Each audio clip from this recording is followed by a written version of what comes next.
नमस्कार मंडळी, आजच्या जेवणात काय? आज आपण बनवतोय मस्तपैकी भोकराचं लोणचं. थोडं बनवायची पद्धत थोडी किचकट आहे पण खूप चविष्ट लागतं. तर पहिले हे आपण घेतलेत भोकरं. मला छान मोठी मिळाली भोकरं. कच्ची आणि मोठी पाहिजेत भोकरं. पिकलेली भोकरं अजिबात घ्यायची नाही. पिकलेल्या भोकरांचा साधारण असा पिंक कलर असतो आणि एकदम नरम असतात. ते बघा, हा पिकलेला आहे. हे खायला खूप छान लागतं. अशी कच्ची भोकरं घ्यायची जी कडक आहे. तर आधी मी स्वच्छ धुवून घेतली आहेत आता मस्तपैकी भोकरं. तर मी तुम्हाला दाखवते कसं साफ करायचं भोकर ते, आणि मग बाकीची मी साफ करून घेणार आहे. पहिले तर आपल्याला भोकराला आहे ना पुसून घ्यायचं आहे स्वच्छ एकदम फडक्याने. 3 फोडा वरनं हा निघाला. ह्याचं हे काढून टाकायचं आहे आपल्याला. आणि ह्यातला आतमधला जो चिकट आहे बर, तो आपण फोरसेपनी काढू शकतो. जर तुमच्याकडे फोरसेप असेल तर.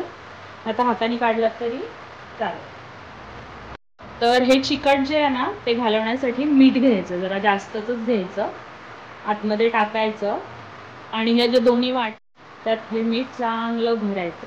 म्हणजे त्यातला जो चिकटपणा आहे ना तो निघाला पाहिजे. तर ह्याच्याने पूर्ण चिकटपणा आहे तो निघून जाईल. हा अशी तयार होतो आपलं भोकरं तुमच्यासाठी. तसं आता मी सगळे एक एक करून स्वच्छ पुसून साफ करून घेते आणि मग तुम्हाला दाखवते. तर आता मी छान ती भोकरं साफ करून मीठ लावून घेतलेली. ती आता अशी दिसायला लागली आहे. 2 तास झालेले आहेत. आता थोड्या ह्याच्यात दिसते तुम्हाला ब्लॅक कलर आलेला आहे. ॲक्च्युली व्हाईट असतात पूर्ण. ह्यातला जो चिकट पदार्थ आहे तो मिठाच्या साह्याने आपण बाहेर काढलेला. आता आपण लोणचं कसं भरायचं त्यासाठी काय लागतं साहित्य आपल्याला ते बघूया. पहिले तर मी एक काचेची बरणी घेतली आहे जिला ऊन द्यायचं असतं, पण आता ऊन नाही आहे, पाऊस भरपूर पडतोय बाहेर. मग मी काय केलं की गॅसच्या फ्लेमवर तिला उलटी पकडून थोडं आतून गरम केलं, गार केली. त्यानंतर आपण घेतले ते साफ केलेले भोकरं. आणि इथे मी जे तुम्हाला आवडेल ते खाद्यतेल घ्या. शेंगदाण्याचं तेल असेल तरी चालेल, कुठलंही तुम्हाला जे तेल आवडेल ते उकळवायचं चांगलं आणि मग ते गार करायचं आणि मग वापरायचं आपल्याला. कैरी जी खूप जास्त आंबट असेल अशी कैरी घ्यायची, जी तुम्हाला मिळेल ती. मला इथे काटकरी ताईंकडे एक मिळाली छान, एकदम आंबट होती. ती एक मी किसून घेतली आहे. मोहरी पावडर आहे. मोहरी पावडर म्हणजे त्या मोहरीच्या बिया असतात त्या आहेत. त्यानंतर मी मीठ घेतलंय. मीठ आता पावसात काय होतंय की ओलं होतं मीठ, मग आपल्या ह्याला पाणी सुटून लोणच्याला बुरशी येते. त्यामुळे मी भाजून घेतलंय मीठ, भाजून गार करून घेतलंय. त्यानंतर हिंग घेतलाय, हळद घेतली आहे. ही आपली लाल मिरची पावडर आहे, ज्यात मी बेडगी मिरची आणि शंकेश्वरी मिरची दोन्ही मिरच्यांची पावडर तेवढीच घेतली आहे. आणि हा रेडीमेडवाला जो कुठलाही तुमच्याकडे हे मिळेल लोणच्याचा मसाला तो घ्या. मी इथे तो एक मसाला घेतलेला आहे. तर आपण घेतोय किसलेली कैरी. त्यानंतर त्यात घ्यायचं आपण मोहरी पावडर. मोठे 4 चमचे मोहरी पावडर घातली आपण ह्याच्यात. त्यानंतर आपला जो लोणचा मसाला आहे तो आपण 2.5 चमचे घालणार आहोत. त्यानंतर मीठ घालतो आपण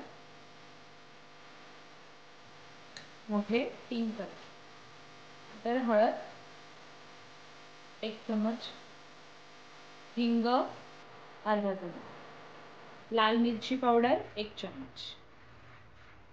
आता हे सर्व आपल्याला एकजीव करून घ्यायचं. असं छान मिक्स करून घ्या.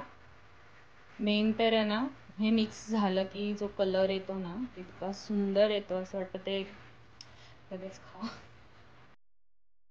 आता ह्याच्यात थोडंसं जे आपण ऑइल घेतलेलं आहे गरम करून गार केलेलं ते घालायचं.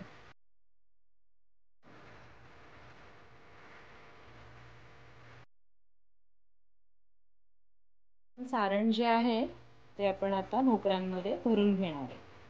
आता मी भोकर घेतलाय, त्याच्या आतमध्ये हे सारण दोन्ही पण वाट्यांमध्ये छान भरायचं आपल्याला मस्तपैकी आतमध्ये. जेवढं जास्त बसेल तेवढं भरा. फक्त एवढं की तुटलं नाही पाहिजे. त्याची जी अखंड भोकराची मजा असते ना ती खायची नाही. इतका सुगंध येतो ह्या सगळ्या मसाल्यांचा आणि ते एकजीव झालेत तर एक खूपच असं तोंडाला पाणी सुटलंय. तर तुम्हाला कळलं असेल की मोठी भोकरं का घ्यायची आहेत आपल्याला शोधून, म्हणजे त्यात सारण जास्तच बसतं मस्तपैकी. हे बघा सगळ्या भोकरांना छान मसाला भरून झालेला आहे आणि उरलेला मसाला तुम्ही सगळ्या त्या भोकरांना लावले. तर आधीच डायरेक्ट आहे ना तेल जास्त नाही घालायचं आपल्याला. हवं तर आपण 1 किंवा 2 दिवसांनी त्यात तेल ऍड करू शकतो, एक्स्ट्रा पाहिजे असेल आपल्याला.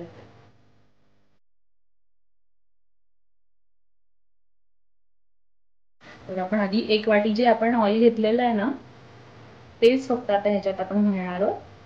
त्याच्यावरती अजिबात एक्स्ट्राचं तेल नाही वापरणार आहे. आणि आपलं भोकराचं लोणचं